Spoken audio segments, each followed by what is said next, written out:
Mansfield Park de Jane Austen. Chapitre 4. Tom Bertram avait passé si peu de temps à la maison que son absence ne fut guère remarquée, et Lady Bertram fut même très étonnée de découvrir qu'ils se passaient tous très bien de leur père, et qu'Edmond le remplaçait, parlait au régisseur, écrivait à l'avocat, commandait aux domestiques et lui épargnait toute fatigue inutile, excepté celle de lui dicter ses lettres. La nouvelle de l'arrivée sains et saufs des voyageurs à Antigua, après un excellent voyage, arriva, mais pas avant que madame Norris n'eût inquiété tout le monde par de terribles suppositions, et pas avant qu'elle n'eût déjà pris toutes les dispositions en cas de catastrophe. L'hiver arriva, et se passa sans incident, et les nouvelles furent toujours excellentes. Madame Norris était tout le temps occupée à procurer des amusements à ses nièces, à les assister dans leurs toilettes, vantant leurs qualités, et cherchant des maris possibles, en plus de ses occupations de maîtresse de maison et de ses interventions dans celles de sa sœur, ainsi que les dépenses de madame Grant, si bien qu'elle avait peu d'occasion de penser à l'absent. Les demoiselles Bertram étaient maintenant tout à fait semblables aux élégantes du voisinage, et comme elles unissaient à leur beauté une grâce naturelle et des manières aisées, et qu'elles avaient été élevées avec soin dans tous les devoirs d'une jeune fille parfaite, elles récoltaient toutes les faveurs et tous les compliments. La vanité était tellement ancrée en elles que ceci et celle-là leur paraissaient naturels, tandis que les éloges que leur tante ne cessait de leur faire les renforcèrent dans l'idée qu'elles étaient sans défaut. Lady Bertram ne se montrait pas en public avec ses filles. Elle était trop indolente, même pour s'astreindre à aller recevoir les félicitations qu'on n'aurait pas manqué de lui faire sur le succès de ses filles, et elle laissa ce soin à sa sœur, qui ne désirait rien de plus que ce poste honorable par lequel elle pouvait s'immiscer dans toute la société sans avoir de responsabilité personnelle. Fanny n'avait pas sa part des fêtes de la saison, mais elle se plaisait à tenir compagnie à sa tante quand tout le reste de la famille était sorti. Et comme Miss Lee avait quitté Mansfield, elle devint naturellement très nécessaire à Lady Bertram, pendant une nuit de bal ou pendant une fête. Elle lui parlait, l'écoutait, lui faisait la lecture, et la tranquillité de telles soirées, avec la certitude de n'entendre aucune méchanceté pendant ses tête-à-tête, lui apportait un vrai repos dans la vie ballottée qu'elle menait. Elle aimait à entendre le compte-rendu des plaisirs de ses cousines, spécialement des bals, et apprendre avec qui Edmond avait dansé. Mais elle avait une trop petite idée de sa situation pour imaginer qu'elle n'aurait jamais de ces joies, et de ce fait ne nourrissait aucune jalousie. Dans l'ensemble, ce fut un bon hiver pour elle. Il ne ramena pas William en Angleterre, mais elle espérait toujours sa venue. Le printemps suivant la priva de son inestimable ami, le vieux poney gris, et pendant tout un temps sa santé s'en ressentit très fort, car sans compter l'habitude qu'elle avait de le monter, on ne s'occupa plus de lui faire monter un autre cheval, parce que ses tantes déclarèrent qu'elle pourrait monter un de ceux de ses cousines, quand celle-ci n'en avait pas envie. Et comme les demoiselles Bertram montaient à cheval chaque fois qu'il faisait beau, et ne connaissaient pas le geste de faire le sacrifice de leur plaisir, elle ne monta plus jamais. Elles firent leurs agréables promenades chaque matin d'avril et de mai, tandis que Fanny restait assise à la maison, près d'une de ses tantes, ou marchait au-delà de ses forces à l'instigation de l'autre. Car Lady Bertram trouvait que faire de l'exercice était une chose inutile pour les autres, ne l'aimant pas elle-même, et madame Norris, qui marchait toute la journée, trouvait au contraire que tout le monde devait marcher autant qu'elle. Edmond était absent en ce moment, sans quoi il aurait vite remédié au mal. Lorsqu'il revint et constata ce qui arrivait à Fanny et les mauvais effets qui en étaient résultés, il décida tout de suite que Fanny devait avoir un cheval, malgré les protestations de sa mère et de sa tante. Madame Norris pensa que l'on trouverait bien un vieux cheval qui ferait largement l'affaire chez quelque habitant du parc, ou que l'on pourrait emprunter celui du régisseur, ou que peut-être le révérend Grant pourrait, de temps à autre, leur louer le poney qu'il envoyait pour la poste. Elle ne pouvait pas s'empêcher de considérer comme absolument inutile et même peu admissible que Fanny ait un cheval à elle, comme ses cousines. Elle était sûre que ce n'était pas dans les désirs de sir Thomas, et elle n'admettait pas qu'en son absence on fît une telle acquisition, et qu'on augmentât ainsi grandement les frais de son écurie, au moment où ses revenus étaient justement très incertains. Edmond répondait fermement. Fanny doit avoir un cheval. Madame Norris n'était pas d'accord à ce sujet, mais Lady Bertram était tout à fait du même avis que son fils. Cependant, afin de ne pas déplaire à son mari, elle proposa d'attendre septembre. Il n'y aurait pas d'inconvénient à attendre jusqu'alors. Quoique la façon dont sa tante traitait Fanny lui déplut bien plus que la façon d'agir de sa mère à son égard, Edmond dut s'incliner en principe. Il décida de trouver un moyen qui n'encouragerait pas les critiques de son père et qui procurerait en même temps à Fanny la possibilité immédiate de refaire ses exercices dont il savait qu'elle avait grand besoin. Il avait 3 chevaux à lui, mais aucun ne convenait à une dame. 2 étaient des étalons, et le 3e était un cheval de trait.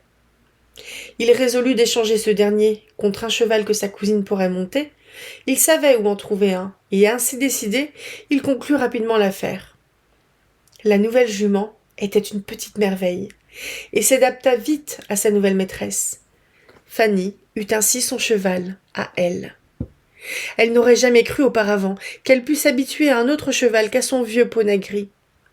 Mais le plaisir qu'elle eut à monter la jument d'Edmond dépassa ses désirs, et ne pouvait s'exprimer en mots. Son cousin représentait pour elle l'exemple de la bonté et de la générosité, que personne comme elle ne pouvait apprécier à sa valeur, et elle ne connaissait pas de sentiment qui était suffisant pour le payer en retour. Celui qu'elle éprouvait pour lui était fait d'estime, de reconnaissance, de confiance et de tendresse. Comme le cheval restait en nom la propriété d'Edmond, Madame Norris put admettre que Fanny en disposât, et si même Lady Bertram avait encore trouvé valable son objection, Edmond allait être excusé à ses yeux de n'avoir pas attendu le retour de sir Thomas en septembre. Car quand septembre arriva, sir Bertram était encore à l'étranger, et ne paraissait pas être si près de terminer son affaire. Des circonstances désagréables avaient surgi tout à coup au moment où il songeait à rentrer en Angleterre, et l'incertitude dans laquelle se trouvaient à nouveau ses affaires l'obligea à renvoyer son fils à la maison pour attendre que les arrangements aient été conclus. Tom revint, sain et sauf, en apportant d'excellentes nouvelles de la santé de son père, mais trop peu de détails de l'avis de madame Norris. Le fait que sir Thomas renvoyait son fils lui semblait une précaution que le père prenait en prévision d'un danger qu'il pourrait courir, et elle ne pouvait s'empêcher d'avoir de terribles pressentiments. Tandis qu'arrivaient les longues soirées d'automne, elle était tellement hantée par ses idées, dans la triste solitude de son cottage, qu'elle fut obligée de venir se réfugier dans la salle à manger du parc. Le retour des fêtes d'hiver eut cependant un heureux effet sur son esprit, car elle était tellement préoccupée à surveiller les succès de l'aînée de ses nièces que ses nerfs se calmèrent lentement. S'il arrivait que le pauvre sir Thomas ne revînt jamais, il serait particulièrement consolant de voir leur chère Maria bien mariée, songeait-elle souvent, surtout quand elle se trouvait en compagnie d'hommes d'avenir, et spécialement lorsque lui fut présenté un jeune homme qui venait d'acquérir une des plus belles situations de la contrée. M. Rushworth fut immédiatement conquis par la beauté de Miss Bertram, et étant disposé à se marier, en tomba follement amoureux. C'était un jeune homme d'allure assez lourde, et qui n'avait pas beaucoup d'autres qualités, sinon un grand bon sens. Mais comme il n'y avait rien de déplaisant dans son visage, ni dans son maintien, la jeune fille fut satisfaite de sa conquête. Étant arrivée à ses 21 ans, Maria Bertram commençait à songer au mariage comme à un devoir, et comme une union avec M. Rushworth lui apporterait la jouissance d'un revenu plus grand que celui dont elle disposait chez son père, en plus d'une habitation en ville, ce qui était son premier désir, il lui apparut comme une obligation morale d'épouser M. Rushworth, si elle le pouvait. Madame Norris encouragea de toutes ses forces ce projet, en tâchant de faire des suggestions, afin de mettre les deux parties d'accord, et entre autres moyens, en recherchant l'intimité de la mère du jeune homme qui vivait avec lui, et à qui elle obligea Lady Bertram à aller rendre une visite matinale en faisant 10 miles de mauvaise route. Il ne se passa pas beaucoup de temps avant qu'une bonne entente ne se manifestât entre la mère de M. Rushworth et elle-même. Madame Rushworth lui expliqua combien elle était désireuse de voir son fils marié, et déclara que de toutes les jeunes filles qu'elle avait rencontrées, mademoiselle Bertram semblait, par ses qualités et son éducation, parfaite, être tout à fait désignée pour rendre son fils heureux. Madame Norris accepta les compliments, et félicita Madame Rushworth d'avoir su discerner si justement où se trouvait le vrai mérite. Maria était en effet l'orgueil et la joie de tous, sans aucun défaut. Vraiment un ange, enfin. Et évidemment, si comblée d'admirateurs qu'elle devait être difficile dans son choix. Mais pour le peu de connaissances que madame Norris avait de M. Rushworth, il lui semblait pouvoir déjà dire qu'il apparaissait remplir les conditions d'un jeune homme parfait, digne d'en être aimé. Après avoir dansé à un assez grand nombre de bals, les jeunes gens se plurent tout à fait et se fiancèrent à la satisfaction de leur famille et avec l'approbation générale de tout le voisinage, qui depuis des semaines déjà prévoyait un mariage entre mademoiselle Bertram et M. Rushworth. Il se passa plusieurs mois avant que le consentement de sir Thomas ne pût arriver. Mais en attendant, comme il n'y avait aucun doute sur son assentiment, les pourparlers entre les deux familles suivirent leur cours normal, quoique madame Norris répétât à qui voulait l'entendre qu'on devait attendre de ses nouvelles. Edmond était le seul de la famille qui voyait un défaut dans cette affaire, et toutes les raisons de sa tante ne parvinrent pas à lui faire trouver que M. Rushworth était un mari désirable. Il admettait que sa sœur fût le meilleur juge de son bonheur, mais il ne comprenait pas que ce bonheur trouvât son centre rien que dans un large revenu. Pas plus qu'il ne pouvait s'empêcher de se dire à lui-même, quand il se trouvait en présence de M. Rushworth, que si cet homme ne possédait pas 1200 livres de revenus par an, il serait un être absolument stupide. Cependant, sir Thomas fut réellement heureux à l'annonce de cette alliance si indéniablement avantageuse, et dont il n'entendait que le bon et l'agréable. C'était une union tout à fait désirable, dans le même département, et ayant les mêmes intérêts, et son adhésion la plus cordiale fut envoyée aussi vite que possible. Il mit seulement comme condition que le mariage n'aurait pas lieu avant ce retour, qu'il espérait très prochain. Il écrivit en avril, et avait un ferme espoir que ses affaires seraient terminées d'une façon satisfaisante, afin qu'il pût quitter Antigua avant la fin de l'été. Nous étions au mois de juillet, et Fanny venait d'atteindre ses 18 ans, lorsque le village s'accrut de 2 nouveaux hôtes, le frère et la sœur de madame Grant, appelés monsieur et mademoiselle Crawford, enfants du second mariage de sa mère. C'étaient des jeunes gens d'avenir. Le fils avait une belle situation à Norfolk, la fille possédait 20 000 livres. Quand ils étaient enfants, leur sœur les aimait beaucoup, mais comme son propre mariage avait été bientôt suivi de la mort de leur mère, qui les laissait au bon soin d'un frère de leur père, que madame Grant ne connaissait pas, elle les avait tout à fait perdus de vue depuis lors. Ils avaient trouvé un accueil charmant dans la maison de leur oncle.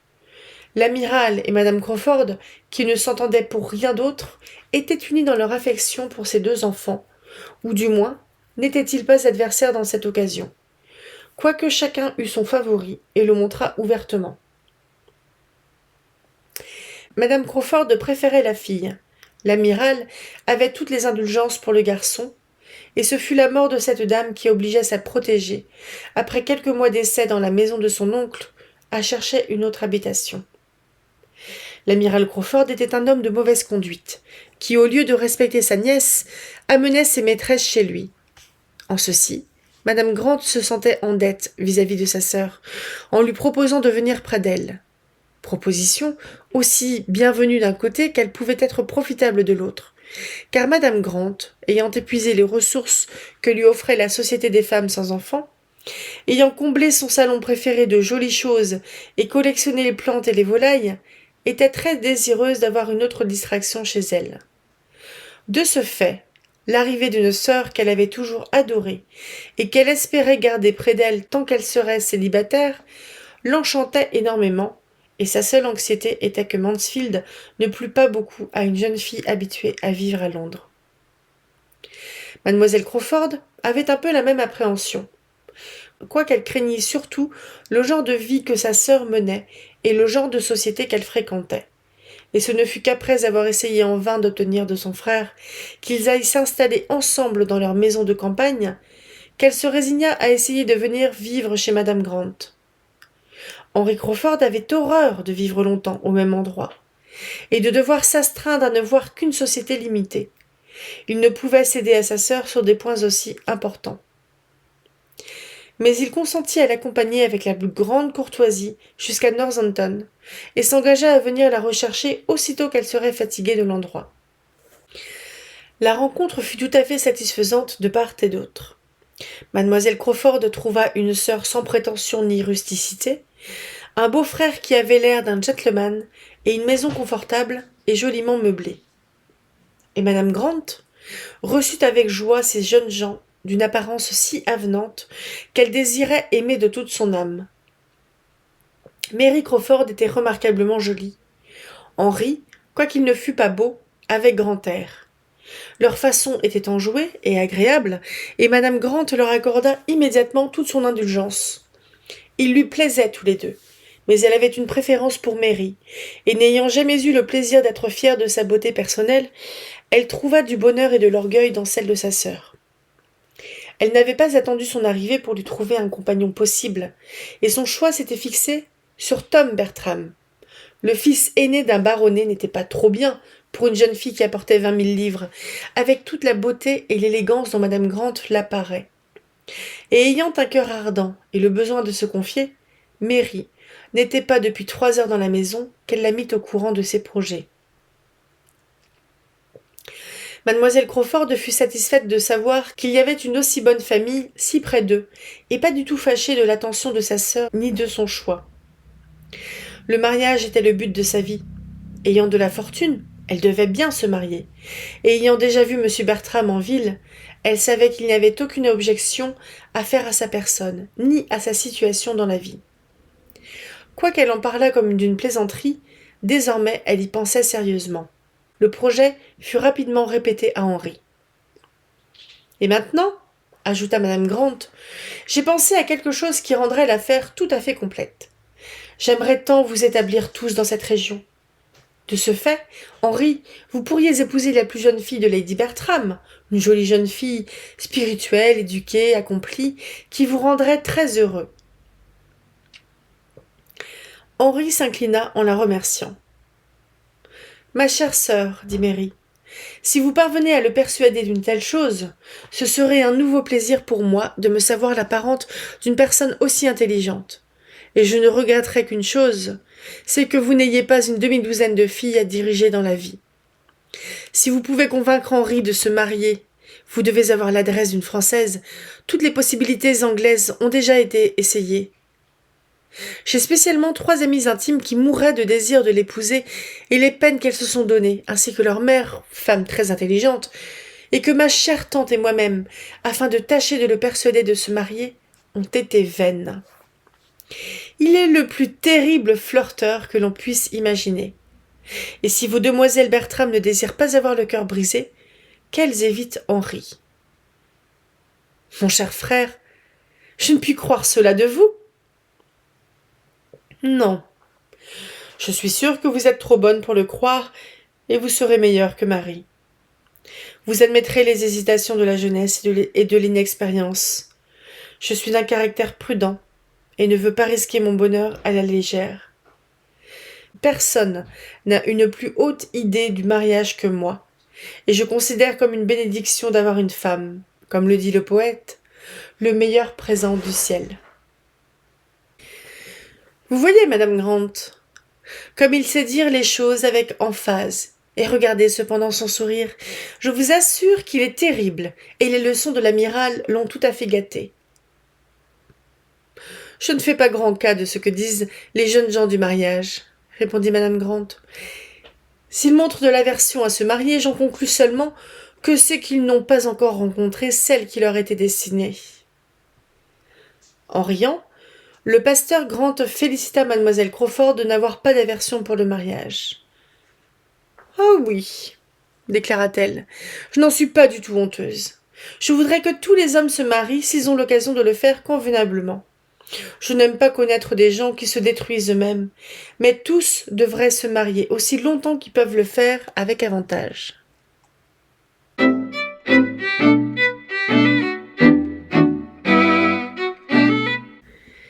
Chapitre 5. Les jeunes gens se plurent au premier abord. De chaque côté, il y avait tant d'attraits. Leur connaissance promit bientôt de devenir aussi intime que les convenances le permettaient. La beauté de mademoiselle Crawford ne déplut pas aux demoiselles Bertram. Elles étaient trop jolies elles-mêmes pour être jalouses des femmes qui l'étaient aussi. Et elles étaient aussi charmées que leur frère par ses yeux noirs si vivants, son teint mat et son allure charmante. Si elle avait été grande et bien faite, et si elle avait eu les cheveux clairs, il y aurait pu y avoir des jalousies, mais la réalité étant différente, il ne pouvait y avoir de comparaison possible, et elle était une jolie fille, tandis qu'elles étaient les plus belles femmes de la région. Son frère n'était pas beau, non, quand elles le virent la première fois. Il était absolument laid, noir et laid, mais il était un gentleman et avait un air agréable. La seconde rencontre le fit paraître moins laid. Certes, il n'était pas beau, mais son allure était parfaite et ses dents étaient fort belles. Et puis, il était si bien bâti qu'on oubliait bientôt qu'il était laid. Après la troisième entrevue, lors d'un dîner au presbytère, plus personne n'osa dire qu'il l'était. En réalité, c'était le plus agréable jeune homme que les deux sœurs aient jamais rencontré, et l'une n'aimait pas moins sa présence que l'autre. Les fiançailles de mademoiselle Bertram en faisaient en quelque sorte la propriété de Julia, ce qu'elle n'ignorait nullement. Avant qu'il n'ait passé une semaine à Mansfield, elle était prête à en tomber amoureuse. Les sentiments de Maria étaient plus confus et plus mélangés. Elle préférait ne pas chercher à les comprendre. Il ne pouvait y avoir aucun mal à ce qu'elle aimât la société d'un homme agréable. Tout le monde connaissait sa situation, et M. Crawford savait ce qu'il faisait. M. Crawford ne désirait pas du tout être en danger. Les demoiselles Bertram étaient des plus plaisantes et tâchaient de plaire, et il fit comme elles, sans aucune arrière-pensée derrière la tête. Il ne désirait pas les voir mourir d'amour, mais avec les sentiments et le caractère qui auraient dû le faire sentir et le faire juger plus exactement, il se permit de grandes libertés sur ces points. « J'aime beaucoup vos demoiselles Bertram, déclara-t-il à sa sœur, lorsqu'il revint de les avoir reconduites à leur voiture après le dîner en question. Elles sont très élégantes et vraiment agréables. Elles le sont, en effet, et je suis ravie de vous l'entendre dire, mais vous préférez Julia. Oh, oui, je préfère Julia. Est-ce sincère? Car mademoiselle Bertram est considérée généralement comme la plus jolie. Je le crois aussi. Elle a bien des avantages et je préfère son allure, mais je préfère quand même Julia. Mademoiselle Bertram est certainement la plus jolie des deux, et je l'ai trouvée des plus agréables. Mais je préférerai toujours Julia, parce que vous me l'avez ordonné.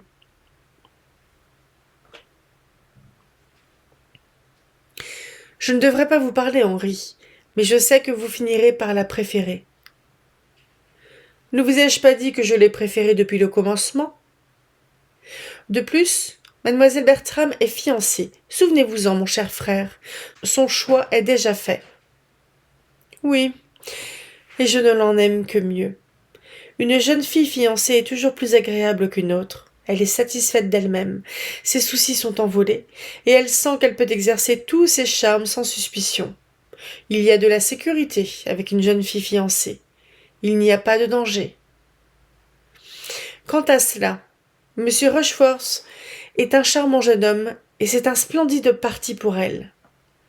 Mais mademoiselle Bertram ne l'aime pas, croyez-vous? Je ne suis pas de votre avis. Je suis sûre qu'elle lui est très attachée. J'ai pu le voir dans ses yeux chaque fois que son nom fut prononcé.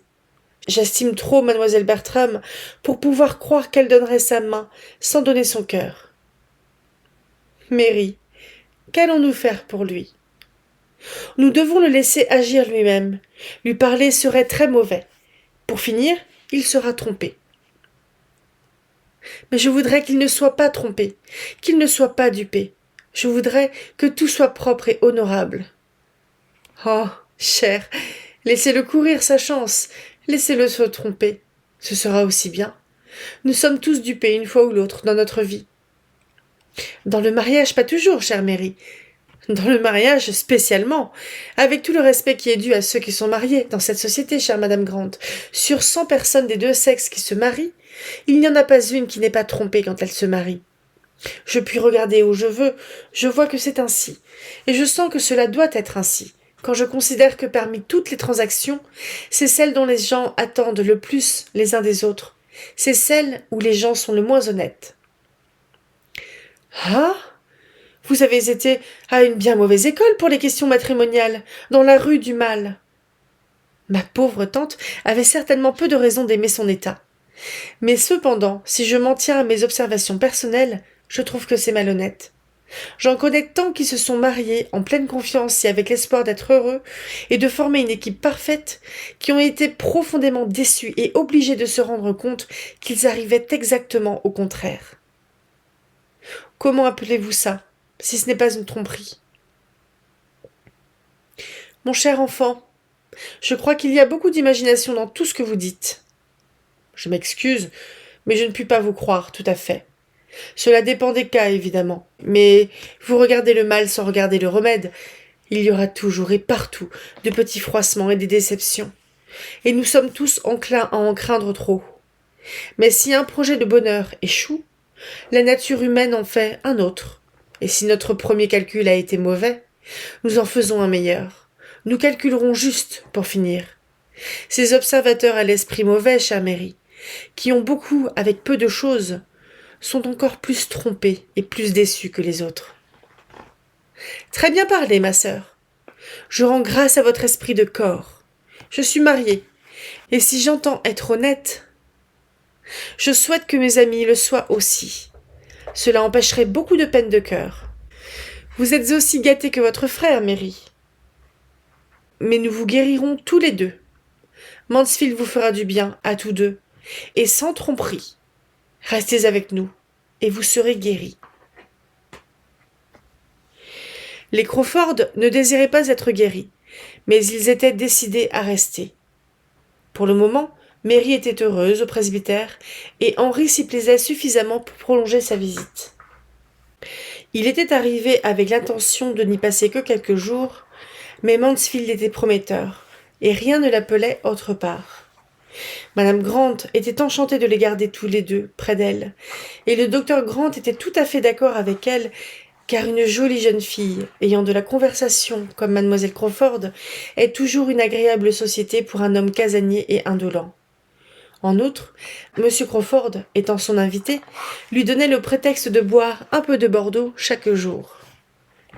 L'admiration que M. Crawford avait pour les demoiselles Bertram était une révélation pour mademoiselle Crawford, qui n'était pas habituée à ce genre de choses.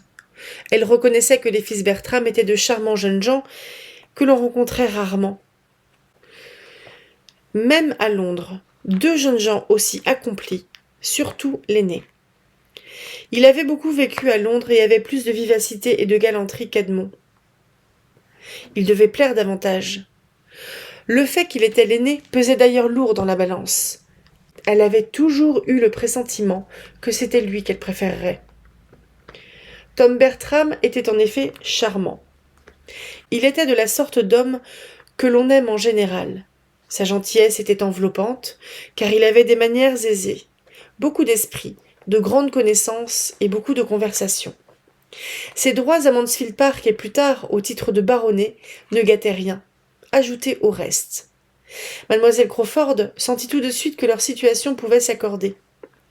Elle regarda autour d'elle avec considération et trouva que tout était en sa faveur.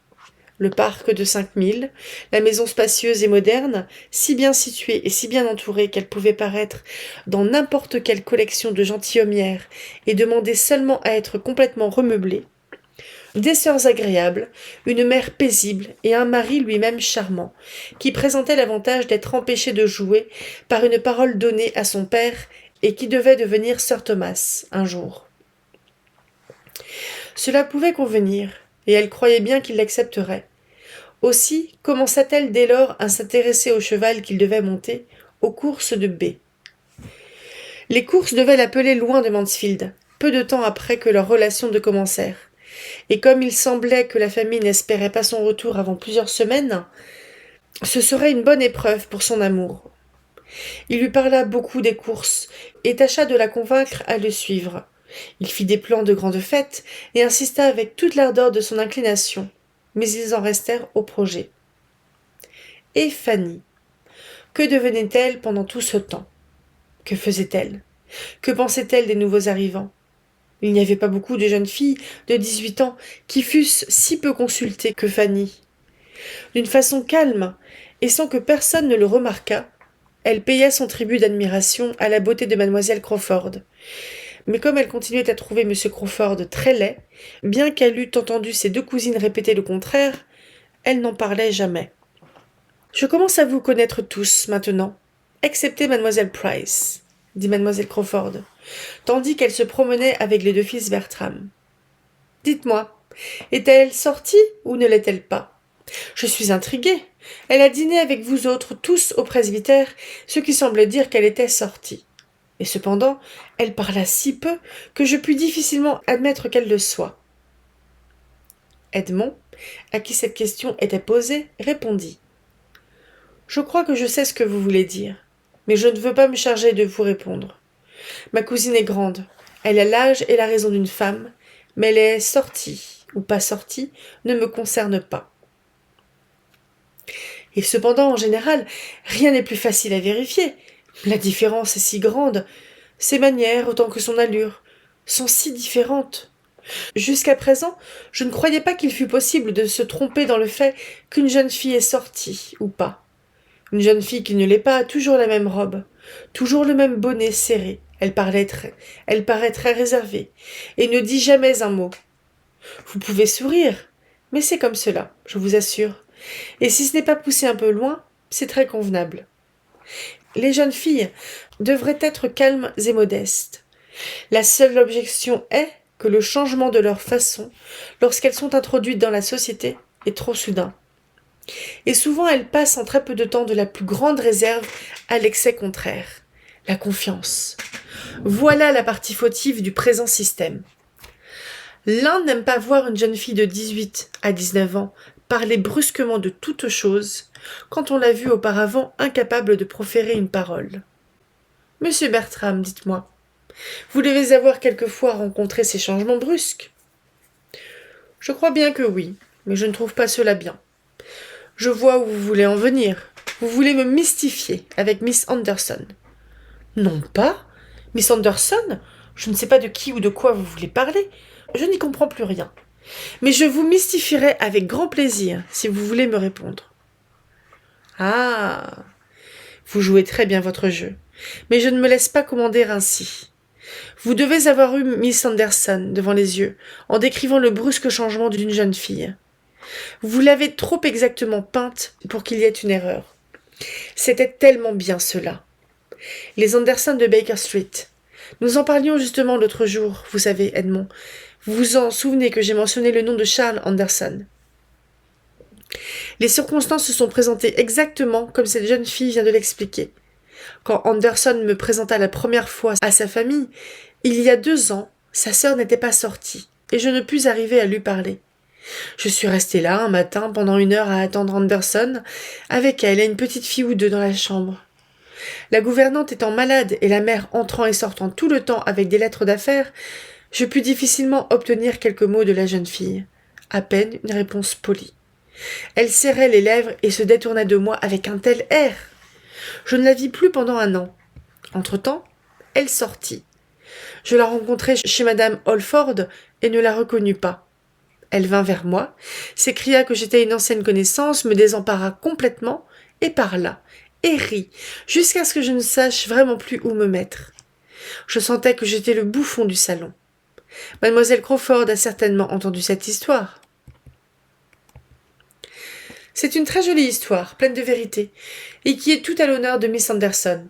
C'est une faute très courante. Les mères n'ont certainement pas encore trouvé la bonne méthode pour conduire leurs filles.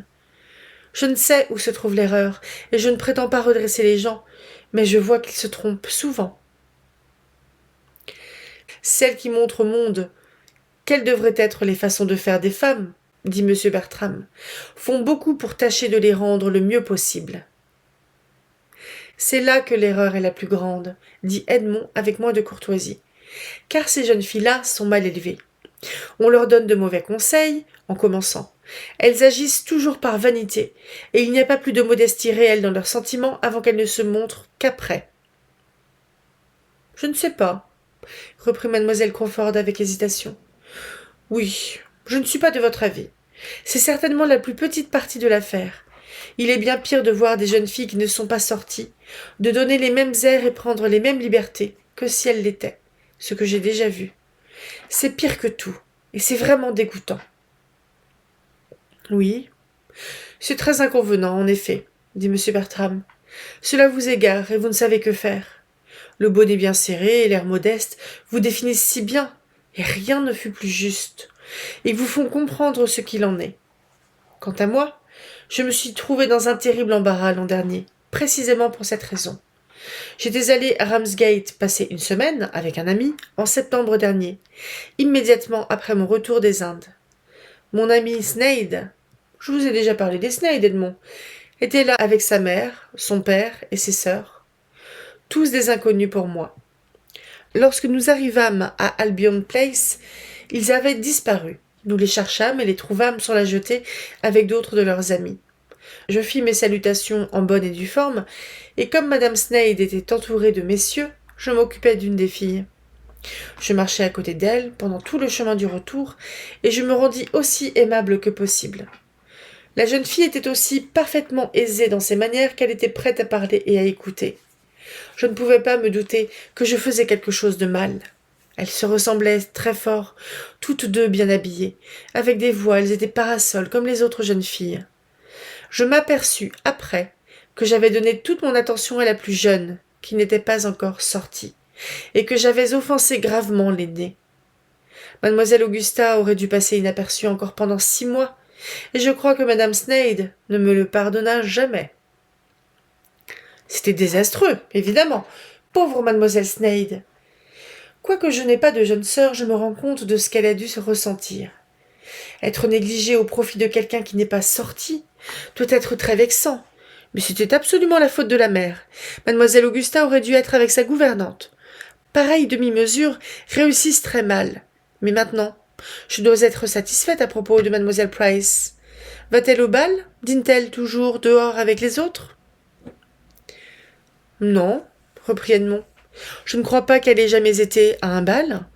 Ma mère sort rarement elle-même et ne dîne jamais dehors, excepté chez madame Grant, et Fanny reste à la maison avec elle. Oh, alors la chose est claire. Mademoiselle Price n'est pas sortie.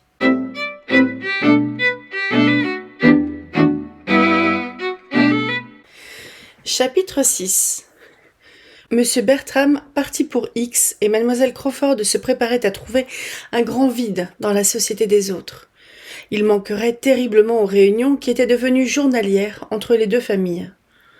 Lorsqu'elle alla dîner au parc peu de temps après son départ, elle reprit sa place près du bout de la table, certaine de se sentir toute mélancolique à cause du changement de maître. Ce devait être une chose désagréable à faire. Elle en était certaine. En comparaison de son frère, Edmond ne devait avoir aucune autorité. Le potage fut passé à la ronde d'une façon des moins élégante. Le vin fut bu sans aucun sourire et sans aucune plaisanterie, et le gibier coupé sans une de ces anecdotes amusantes qui commencent souvent par « l'un de mes amis ».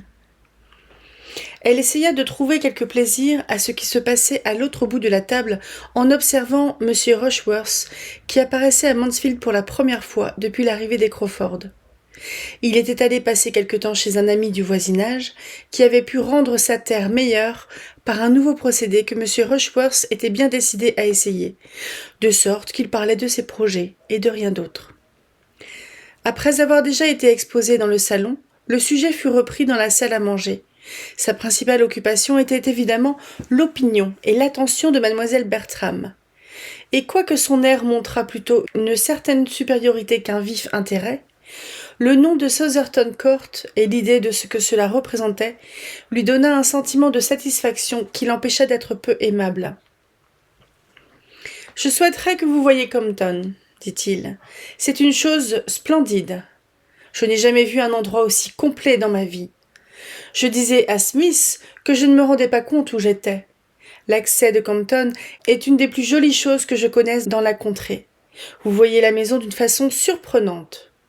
J'ai déclaré que je suis rentré à Sotherton hier, que cela ressemblait à une prison, une véritable vieille prison. »« Oh, comment pouvez-vous dire cela ?» s'écria madame Norris. « Une prison, en effet. Sotherton Court est la plus belle bâtisse ancienne du monde. Elle demande des arrangements avant toute chose. Je n'ai jamais vu de toute ma vie un endroit qui demande plus d'embellissement. Et c'est si délaissé que je me demande ce qu'on pourrait y faire. » Il n'y a pas à s'étonner que M. Rushworth pense comme cela aujourd'hui, dit madame Grant à madame Norris, avec un grand sourire. Mais cela n'empêche que Sotherton sera restauré quand il le décidera. Je dois essayer d'en faire quelque chose, dit M. Rushworth, mais je ne sais pas quoi. J'espère que j'aurai quelques bons amis pour m'aider. Votre meilleur ami dans cette occasion, dit mademoiselle Bertram calmement, serait M. Repton, j'imagine. C'est ce que je pensais. Comme il a si bien travaillé pour Smith, je pense que je fais mieux de le prendre directement. Il demande 5 guinées par jour. Eh bien, même s'il en demandait 10, s'écria madame Norris, je suppose que vous n'avez pas besoin de vous préoccuper de cela. La dépense ne doit pas être un obstacle, et si j'étais de vous, je n'y penserais pas. Je voudrais que tout soit fait au mieux et aussi joliment que possible. Un endroit comme Sotherton Court mérite tout ce que le goût et l'argent peuvent faire. Vous avez assez d'espace pour faire travailler des gens et des terres qui vous rapporteront gros. Pour ma part, si j'avais la 5e partie d'une propriété comme Sotherton, je passerais mon temps à planter et à faire produire, car j'aime cela. Ce serait trop ridicule de ma part d'entreprendre quelque chose dans le jardin où j'habite maintenant, sur un demi-acre à peine. Ce serait burlesque. Mais si j'avais plus de place, je trouverais un vrai plaisir à embellir et à planter.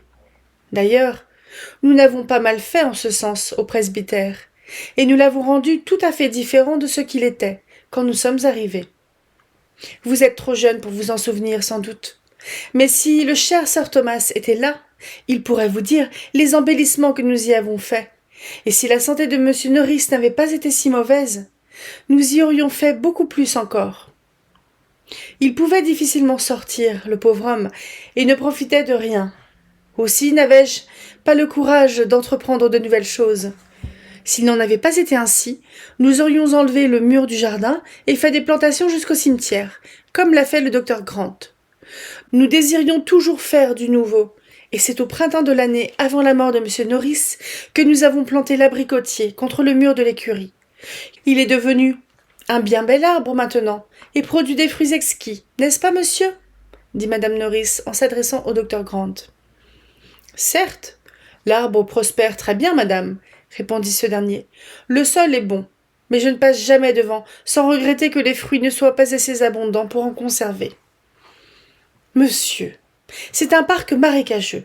Nous l'avons acheté comme tel, et il nous a déjà beaucoup coûté. Quoique ce fût un cadeau de Sir Thomas, mais j'ai vu les notes, je sais qu'il a coûté 7 shillings, et qu'il a été taxé comme un parc marécageux. On a abusé de vous, madame, reprit le docteur Grant. Ces pommes de terre ne sont pas meilleures que les abricots de l'arbre dont vous parlez. Elles sont insipides. Un bon abricot est mangeable, et aucun de ceux de mon jardin ne l'est. La vérité, dit madame Grant, parlant à madame Norris à travers la table, est que le docteur Grant ne connaît pas le vrai goût de nos abricots. Il se contente difficilement d'un seul, et c'est un fruit si précieux et si utile que lorsque j'en ai employé pour mes tartes et que j'en ai mis en conserve, il n'en reste plus beaucoup pour la table. Madame Norris, qui commençait à se fâcher, se calma, et pendant un petit moment, d'autres sujets furent abordés quant au changement à faire à Sotherton. Le docteur Grant et madame Norris étaient rarement en bons termes, et leur relation, qui avait commencé par des disputes, continuait par des divergences totales d'idées et d'habitudes. Après une courte interruption, M. Rushworth recommença. L'habitation de Smith est l'admiration de tout le pays, et ne ressemblait à rien avant que Repton ne la prît vraiment en main. Je crois que je prendrai Repton. Monsieur Rushworth, dit Lady Bertram, si j'étais de vous, j'aurais une très jolie plantation, comme l'on aimerait s'y promener pendant les beaux jours. Monsieur Rushworth assura sa seigneurie de son parfait acquiescement, et essaya de formuler quelques compliments bien tournés. Mais entre son désir de lui plaire et ses goûts personnels, auxquels s'ajoutait son envie d'exprimer tout le désir qu'il avait d'entourer les dames de toutes les aises possibles, principalement celles à qui il désirait plaire avant tout, il se trouva embarrassé au plus haut point, et Edmond fut trop content de pouvoir couper court à son discours en lui proposant du vin. Cependant, M. Rushworth, qui, en général, n'était pas un grand causeur, n'avait pas fini de développer son sujet.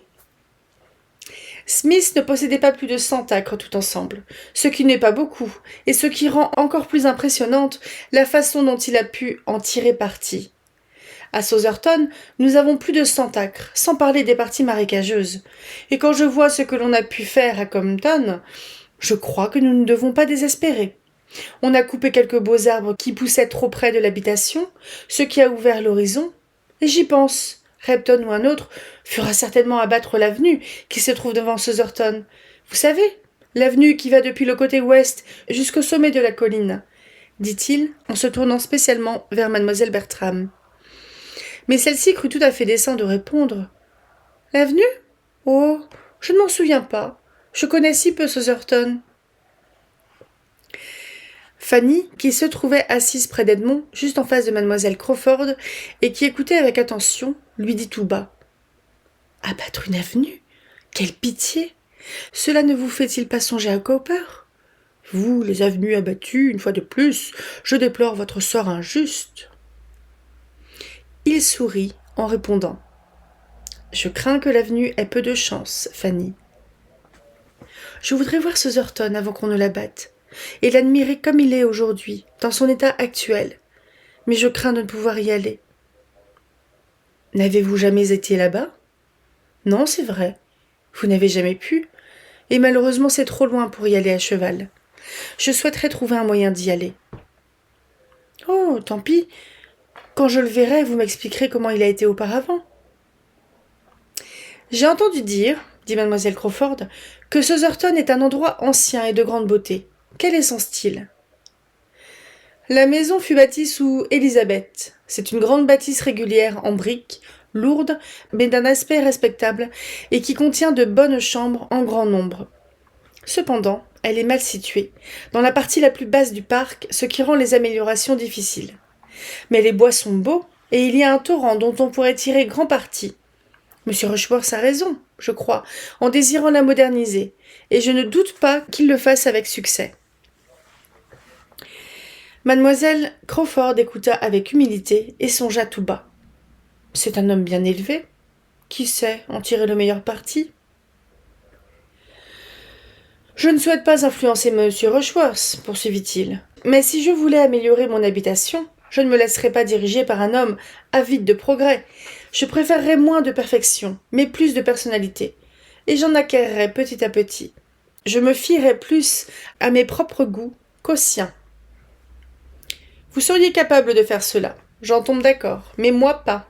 Je n'ai pas d'idée assez inventive pour ces choses, ni de génie artistique suffisant. Et si j'avais une habitation à moi à la campagne, je serais des plus reconnaissantes à n'importe quel monsieur Repton ou autre qui voudrait s'en charger, et qui me donnerait le plus de beauté possible pour mon argent. Je ne m'en occuperais que lorsque ce serait terminé. Ce serait pourtant si agréable, dit Fanny, de suivre les progrès de près. Parce que vous avez été élevée comme ça, mais cela ne fit pas partie de mon éducation.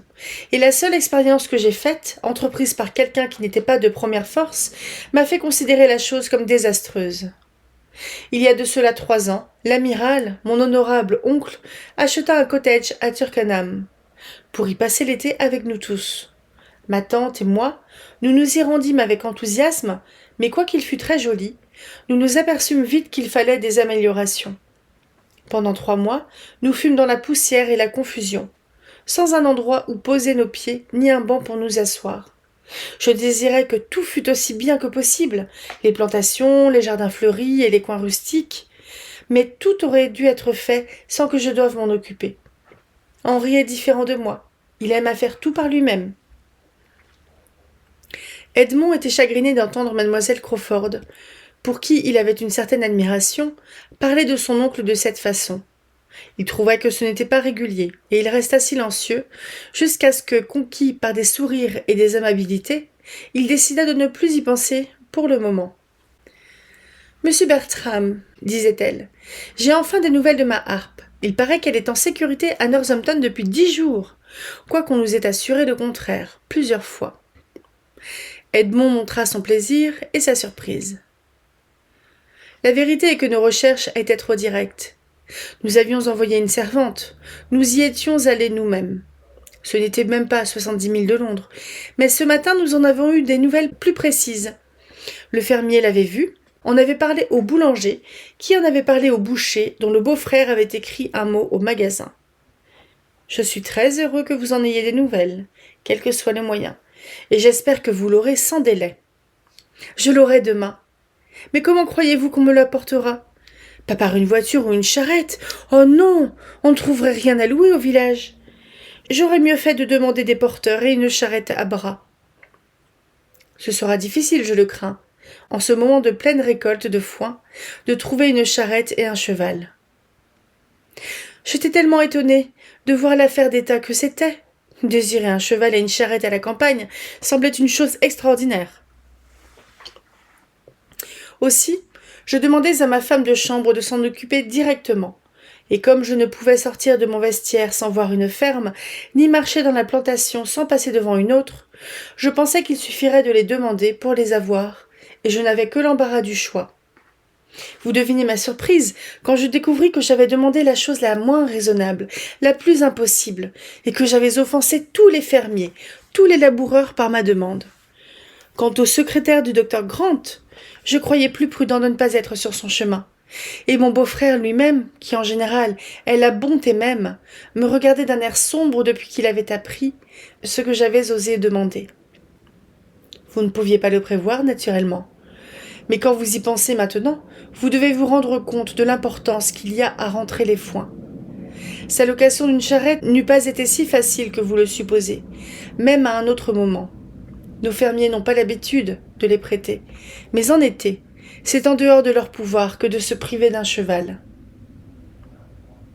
Je comprendrai peut-être toutes vos habitudes, petit à petit, mais arrivant de Londres avec l'idée que tout peut être obtenu avec de l'argent, j'étais un peu décontenancée de prime abord, en constatant cette sorte d'indépendance qui règne à la campagne. Cependant, j'aurai quand même ma harpe demain, car Henri, qui est complaisant, m'a offert d'aller la chercher dans sa barouche. Ne sera-t-elle pas amenée avec tous les honneurs qui lui sont dus ? Edmond déclara que la harpe était son instrument préféré, et qu'il espérait avoir le plaisir de l'entendre jouer bientôt.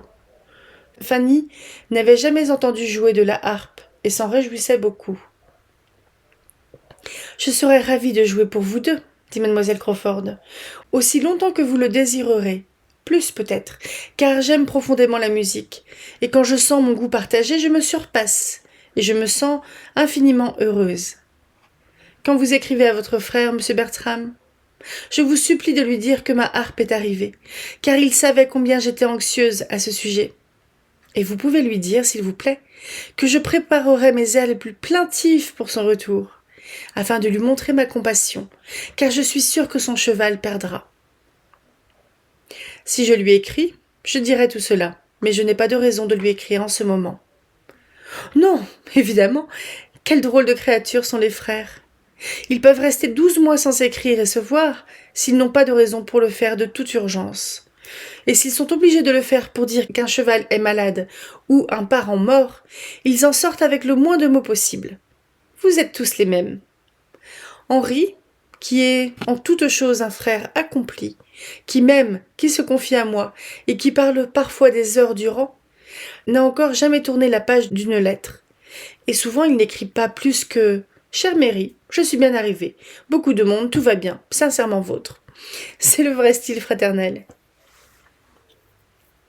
Quand ils sont loin de leur famille, dit Fanny en pensant à William, ils peuvent écrire de longues lettres. Mademoiselle Price a un frère en mer, dit Edmond, dont la correspondance régulière fait qu'elle vous trouve trop sévère. En mer? Vraiment? Dans les services du roi, évidemment. Fanny aurait préféré que ce soit Edmond qui racontât l'histoire, mais le silence de celui-ci l'obligea à expliquer la situation de son frère. Sa voix était animée en parlant de lui, et en nommant les différents pays étrangers où il avait été. Mais elle ne put parler des longues années d'absence sans avoir des larmes aux yeux. Mademoiselle Crawford lui souhaita poliment une belle carrière. « Ne savez-vous rien de mon cousin le capitaine » demanda Edmond. « Le capitaine Marshall. Je crois que vous avez de nombreuses relations dans la marine, n'est-ce pas ?»« Parmi les amiraux, oui, assez nombreuses, mais, ajouta-t-elle, avec un air de grandeur, nous ne connaissons que très peu les officiers de rangs inférieurs. Les capitaines sont certes des gens charmants, mais nous n'avons pas de rapport avec eux.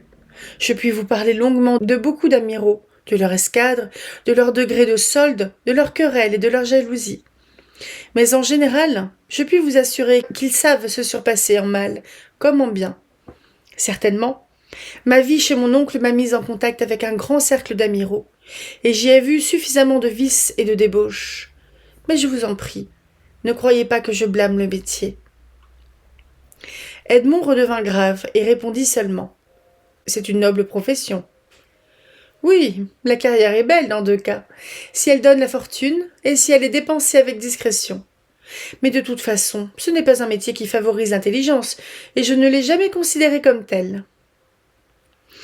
Edmond reparla de la harpe et se sentit de nouveau très heureux à l'idée de l'entendre.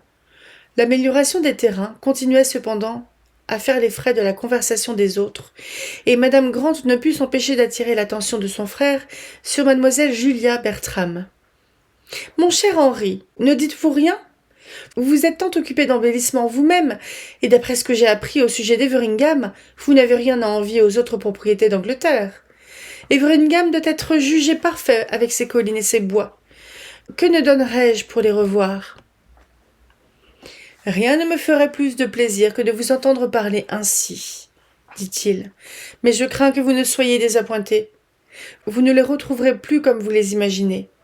Son étendue n'est guère importante, et quant aux modifications, je n'ai pu y faire grand-chose, hélas. J'aurais aimé y travailler pour longtemps. « Vous aimez ce genre d'occupation » demanda Julia. « Énormément. Mais que reste-t-il à faire lorsque la nature se charge du principal ? J'étais trop jeune alors, sinon je n'aurais pas fait d'Everingham ce qu'il est aujourd'hui. Mon plan fut conçu à Westminster, un peu modifié peut-être à Cambridge, et exécuté alors que je n'avais que 21 ans. J'envie M. Rushworth qui a tant de joie en perspective. Moi, j'ai gâché les miennes. Ceux qui voient rapidement agissent rapidement, dit Julien. Vous ne devez jamais avoir de la peine à trouver une occupation, et au lieu d'envier M. Rushworth, vous devriez l'aider de vos conseils. Madame Grant, ayant entendu la fin de cette conversation, l'appuya chaudement, persuadée que personne ne pouvait avoir un meilleur jugement que son frère. Et comme mademoiselle Bertram l'encourageait de toutes ses forces, disant qu'à son avis il était bien préférable de consulter des amis et des personnes désintéressées que de mettre l'affaire directement entre les mains d'hommes d'affaires. M. Rushworth fut tout à fait disposé à prendre les avis et conseils de M. Crawford. Celui-ci se mit à son entière disposition, après avoir d'abord déprécié ses propres qualités. Alors, M. Rushworth demanda à M. Crawford de lui faire l'honneur de venir à Southerton pour quelques jours. Madame Norris, qui devinait les sentiments de ses nièces à l'idée de se séparer de M. Crawford, proposa un autre projet. Il n'y avait aucun doute à avoir sur l'ardeur et la bonne volonté de M. Crawford. Mais pourquoi n'irait-il pas là-bas en plus grand nombre ? Pourquoi n'organiserait-on pas une excursion ? Il y en a beaucoup qui s'intéresseraient fort aux améliorations que vous allez faire, cher M. Rushworth, et qui aimeraient entendre l'opinion de M. Crawford sur le sujet. Et cela pourrait toujours servir. Pour ma part, il y a longtemps que j'aurais voulu avoir l'occasion de revoir votre chère mère. Le fait de ne pas avoir de chevaux m'en a empêché. Mais je pourrais aller causer avec elle pendant que vous tous, vous vous promènerez et vous discuterez les arrangements à faire. Puis nous pourrions tous revenir dîner à Southerton selon les goûts de madame Rushworth et avoir un délicieux retour au clair de lune. Je suis sûre que monsieur Crawford consentira à me prendre, avec mes 2 nièces, dans sa barouche. Edmond pourrait aller à cheval, tandis que Fanny resterait près de vous. Lady Bertram ne fit aucune objection, et tout le monde exprima son contentement quant au projet, excepté Edmond, qui ne dit rien.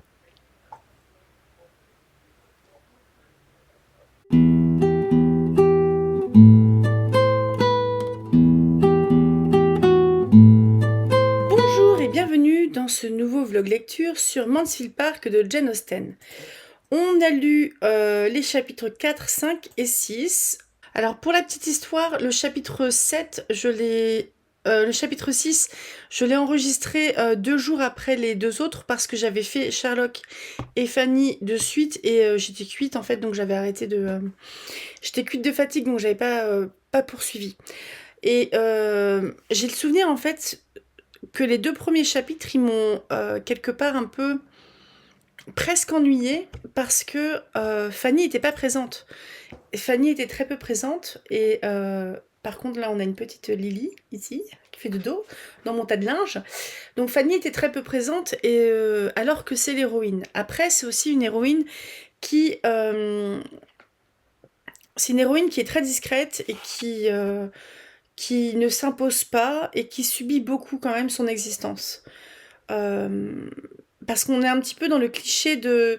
Alors ça, c'est une notion que j'ai récupérée dans la préface des livres de William Morris, qui était un précurseur de la fantasy, qui a inspiré Tolkien. Donc j'avais fait un retour de lecture sur Le lac aux îles enchantées. Voilà, et il faut que je lise La source au bout du monde, qui est son œuvre la plus connue. Enfin bref... Et il y avait eu une idée autour de l'héroïne victorienne. Un truc que j'avais lu à la fois au sujet des héroïnes de William Morris, et aussi au sujet de Cathy de Michael McDowell. Donc pas Cathy le personnage, mais Cathy le livre, et donc de Philomela. Je crois que c'est comme ça qu'elle s'appelait. Donc l'héroïne victorienne, en gros, c'est un type de personnage féminin qui a été construit principalement par des femmes, je pense, principalement par des hommes, je pense, pardon, à l'époque victorienne, donc il me semble bien que c'est quand même antérieur à Jane Austen, je me souviens plus exactement. Et en gros, c'est le personnage de Jane Eyre, par exemple. Des héroïnes qui vont subir beaucoup la vie, qui sont généralement de classe sociale défavorisée et qui vont avoir en fait une certaine moralité qui fait que euh, comme elles subissent et compagnie, elles vont être récompensées pour leurs bonnes actions et leur situation va s'améliorer parce qu'elles vont épouser en gros un bon parti. Parce qu'à l'époque, pour les femmes, il n'y avait pas grand-chose d'autre en fait pour s'en sortir que le mariage. Fanny, c'est quelqu'un qui n'a pas de situation, c'est quelqu'un qui, bien qu'elle fréquente ses cousins et son oncle et sa tante là, c'est quelqu'un qui n'a pas d'avenir quelque part en dehors de peut-être devenir gouvernante et avoir un petit pécule par rapport à ça. Mais c'est pas évident. Et donc là, on a une Fanny qui était ultra transparente sur les trois chapitres, on est d'accord. Parce que en reprenant la lecture en fait du chapitre 6, je me disais merde, j'espère qu'on va la voir un peu plus quand même. Parce que c'est un personnage que j'aime bien, qui est doux, qui est sensible, qui n'arrive pas à s'imposer. Et là, vous voyez, à la toute fin, ils disent que tout le monde est content en fait d'aller rejoindre. Tout le monde est content d'aller à la petite sauterie là, sauf Edmond. Edmond qui n'a rien dit. Et surtout parce que, une fois de plus, Fanny est restée en arrière. Parce qu'il faut quelque part s'occuper un peu de Madame Bertram aussi qui sort pas, parce qu'elle est opiomane ou un truc comme ça. Ou peut-être l'odanum, je sais plus. Enfin, Madame Bertram, elle se dope, clairement. Mais peut-être qu'aussi qu'à l'époque, on savait pas trop ce que c'était la toxicomanie, etc. Donc c'était peut-être quelque chose de plus communément admis qu'aujourd'hui. Pas admis, mais il y avait peut-être rien d'alarmiste dans les discours autour de l'utilisation des laudanum, des opiacés, etc. Je crois qu'avec la colonisation, ils ont dû avoir aussi l'opium, opium, opiacé. Je suis pas une spécialiste, mais moi je me souviens dans le film que Madame Bertram, elle est un peu shootée tout le temps. Elle est shootée à s'endormir en pleine réunion et puis Fanny qui reste à côté quoi pour lui tenir la main et puis vérifier ses respires en gros. Non, j'exagère. Mais alors par contre, là il y a la lecture de ces 3 chapitres là a fait que je me suis dit que je vais vraiment faire une petite liste de personnages comme j'avais fait dans... Je crois que je l'avais fait pour Orgueil et Préjugés, j'avais dû le faire aussi pour Raison Sensibilité, et j'ai dû le faire également pour Léo de Hurlevent. Parce que mine de rien, on a quand même pas mal de gens qui sont nommés, surtout nommés de manière... Enfin, monsieur, madame, lady lord, etc. Ce qui fait que j'ai un peu de mal à les différencier. Comme il y a des grosses parties où on est sur de la narration en focalisation, enfin avec du discours rapporté. Oh, j'ai oublié comment ça se dit. Attendez. En discours indirect libre. Donc le discours indirect libre, c'est des conversations qui sont rapportées dans la narration. Que Lady Bertram releva que, qu'elle était d'accord avec machin, sur la plantation des abricotiers, un truc comme ça. Et je trouve que ça peut être un style qui est lourd, mais je trouve que ça passe bien avec Jane Austen parce qu'elle le maîtrise. Et je pense que cette traduction, peut-être les traductions suivantes le font. Celle-là, elle est ancienne, elle va sûrement pas dévoiler en fait le côté très ironique de Jane Austen qu'on peut sentir. Faudrait que je la lise en anglais, Jane Austen, pas sur la chaîne. Hein. Mais bref, on a quand même. On a en fait, si je me plante pas, on a les grandes. Les grandes, c'est les nouveaux voisins. À qui les Bertram louent une petite maison, si j'ai bien compris. Parce que Grant, c'est le nouveau pasteur. Enfin, le nouveau. Voilà. Et il y a les autres, là, Henry et... Comment ils s'appellent déjà? Les Rush. C'est les Rushworth, je crois. Henry et sa sœur... Ils font un peu les parasites, je trouve. Pardon, les invités, c'est comme ça qu'on dit en vrai, quand on est poli. Mais ils sont super pédants, ils sont assez insupportables. Donc si vous cherchez les antagonistes, vous les avez. C'est Madame... c'est la frangine là, qui a décrété que Fanny n'était pas sortie, donc n'était pas entrée en société parce que... parce qu'en fait, elle n'a pas assisté au bal et compagnie et que les filles le font. Donc Fanny n'est pas sortie. Fanny, en gros, est considérée comme mineure et on envisage à peine l'idée de la faire de la faire épouser quelqu'un, en gros. Et pourtant, il y a à peu près que ça, le fait de lui trouver une situation pas trop dégueu avec un gars un petit peu gentil, il y a à peu près que ça qui peut la sortir de sa situation. Il y a un truc qui me dérange après, c'est le côté vraiment... oui, enfin, en gros, on file un coup de main à la frangine en ayant récupéré Fanny, donc sa fille aînée, et parce qu'on est des gentils, et puis parce qu'on se soutient en famille. Mais je trouve que c'est hyper hypocrite. C'est hyper hypocrite, et puis je trouve qu'il se comporte pas si bien que ça avec Fanny. Il y a que Edmond qui est sympa avec elle, à peu près. Mais les filles Bertram, c'est des pestes. Bon, Lady Bertram, je pense qu'elle fait ce qu'elle peut, mais elle est un petit peu quand même dans... Elle est un peu dans les choux. Le frère aîné Bertram, c'est un abruti. Le père Bertram, il est un peu loin de tout ça. Il a d'autres trucs à gérer que Fanny. Madame Norris, je trouve qu'elle est très conne aussi. Enfin bref, on a une héroïne qui est toute sympa et qui est entourée globalement, de gens qui sont quand même pas très sympas avec elle. Et sauf qu'elle sait pas se défendre. Enfin, c'est qu'elle sait pas et on lui a peut-être pas laissé non plus la possibilité de se défendre. Donc elle me fait un peu mal au cœur. Elle est en train de...